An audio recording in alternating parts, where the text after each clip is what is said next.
Pagpalang hapon po sa ating lahat mga kalingap. At andito po tayo ngayon. Pupunta tayo sa Barangay Assembly. Ito po ang barangay hall dito sa amin. Kapitbahay ko lang. Ako po ay pinakamalapit dito sa barangay hall. Pero ako pa rin yung pinakahuli. Ayan. Pinakahuling dumating. Ganun po talaga. Pagpasaway, hindi naman po. Ako po ay nalimutan ko may assembly nga pala. Ako po ay nagkapag-sit ng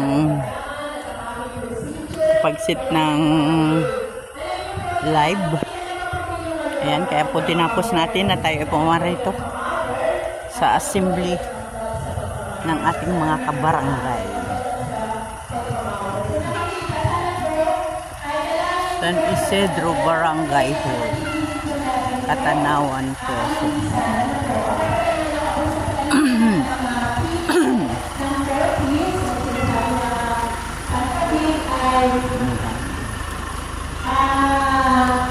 Ay, ang madam. Kagandang madam. Magandang hapon. Sa makamagandang ano, wow, may mga kapabigat. Oh, lakas.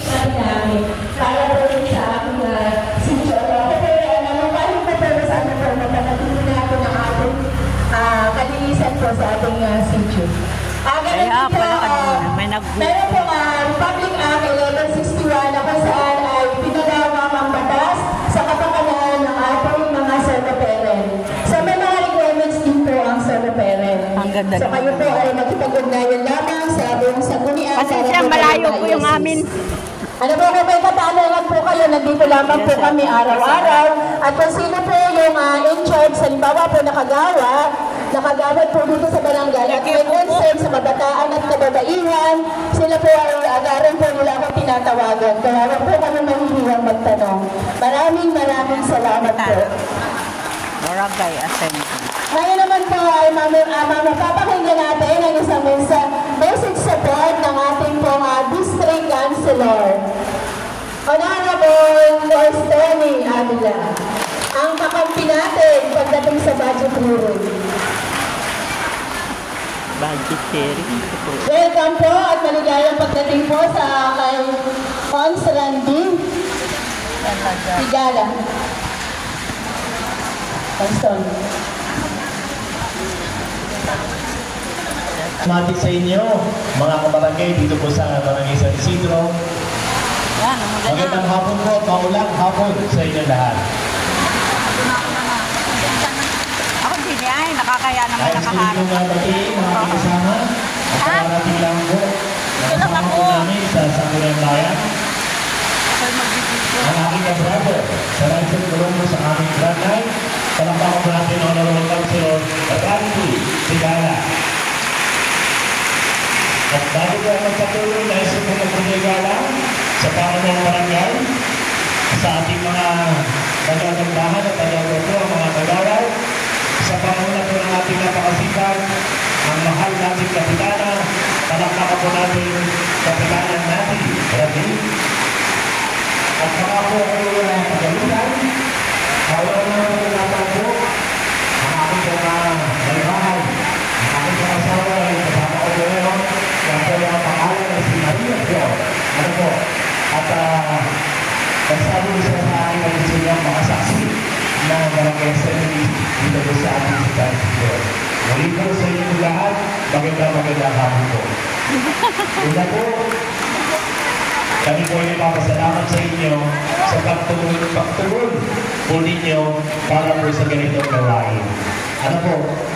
Ito po Barangay Assembly na tinatawag natin, uulitin ko. Paulit-ulit ko po itong uulit-ulitin. Ito po yung ipinag-uutos, minamandato ng batas. Tayo naman po ay related na sa mga cellphone. Pwede po tayo mag-research sa internet. Ano po? Ito po babagitin ko sa inyo.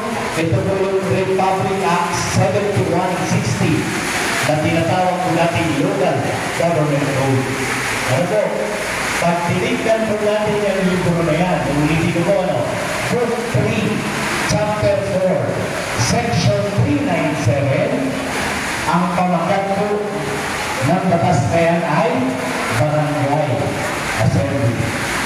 Pagpilitan po natin ang tumutuloy Section 397 paragraph 1, sabi ng batas, kinakailangan nagkakaroon ng pagtutulong o barangay assembly sa isang barangay na ang bubur nito yung kung mga naninirahan ng hindi bababa ng 6 na buwan sa barangay at may edad na 15 taon pataas.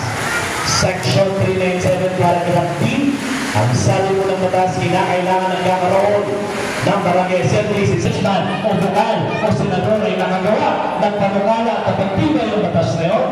Ang isang konsehal na nakapag-akta at nakapagpatibay ng isang ordinansa, ang makikinabang po niyan ay ang buong mamamayan ng bayan ng Katanawan. Natatandaan niyo po ba yung pinatibay natin na isang batas na nagbibigay ng amnestiya sa lahat ng mga walang kuryente?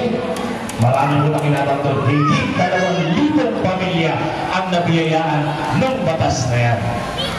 Ang konsehal mo dapat tumutulong. Di po na? Pero, ang isang individual, halimbawa po si nanay, tinulungan ako, simpleng mamamayan, yun po, ang tawag doon, bukal sa kalooban. Napakaganda ng kalooban ni nanay sa pagkatulong. Dapat ang konsehal tumutulong din. Mayor, vice mayor, makakita na programa, servisyo, at mga proyekto saan napupunta yung mga taxes na nakokolekta ng lokal na pamahalaan. At ito po ay para marating sa inyo, nakikita po natin yun sa mga FB page. Ito po, sa FB na ang bayan ng Katanawan ay panglima sa pinakamalaki ang pabibigay ng koleksyon pagdating sa buwis. Sa buong lalawigan po ng Quezon nyo. Ano po? Top 10 po tayo, panlima tayo. Kasama tayo sa top 10. Yung po yung gusto namin yung parating sa inyo, yung Mayor Mo, Orfanel. Hindi lamang po nakaabot si Mayor Mo sa pagkatangga ngayon po. Marami pa rin kausap, magawad Sabado, nandun po si Mayor sa munisipyo, marami lamang po mga inaayos ng mga programa, proyekto, para po kayo maibalik sa mamamayan ng Katanawan. Muli po, Pag sinabing isang bagsak, Bagsak. tama po ba? O pag sinabing 2 bagsak, 2 palakpak. Pag sinabing 3 bagsak, 3 palakpak. Yung hindi makakasabay, siya magpapamerienda sa ating lahat. Tama po ba? Maliwanag po. Nagkakaintindihan po tayo. Okay, subukan po natin. Kayo po judges ha. Pero kayong lahat, kita ko kayo. At alin kung sino ang nagkamali. Ano ha? Okay, ready na po ba? Pakialis po natin cellphone para tayo makasunod. Ano? Okay, isang bagsak. Oh, hindi ko kasama pa. Palakpak na lang. Ano? O, para tayo nagtatawag ng kalapati. Ano? Okay, 2 bagsak.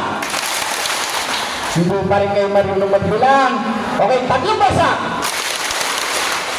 3 na bili, 3 na lang ang pasaway, no? Okay, 5 bagsak. Sayang, ito pa rin. Ulitin natin, 5 bagsak. Isa na. Sige, may amnesty na lang tayo. Okay, upo po tayo. At kahit paano, naman po tayo. So, batiin na po natin, napagbatiin na ating minamahal. Ako, si Alang Bayan, Boss Rogie Casal, palakpakan po natin. Magmana ako sa magkabalan. So maraming salamat po sa inyo lahat. Magmula po tayo. Sa susunod na panahon na po tayo magkakwento. Magmula po tayo lahat. Magandang hapon po ulit yung lahat. Maraming salamat sa bawat bagay. Alam ko na nagtambit na maaaring pamasko sa inyo ang grand prize sa darating ng December 27. Ay, naman po, ay pakinggan po natin ang Pagbukas sa isang kanang-kanang pagbukas sa pagpapasado na po sa ikatulad ng pagbasa sa Lulong Barangay ay nasa pagod po na po sa Lulong Bayan. Ito po yung po siya nagbabagal sa mga maaaring makasagapan sa maayos na pagbabaw ng pagsasakyan at mamamayan sa mga partikulang na kalsada sagot ng Barangay sa Munisipyo at Katanawan, Quezon. So ito po ay isa apat na bahagi ng ating barangay. Ang una po dito ay yung pong kalsada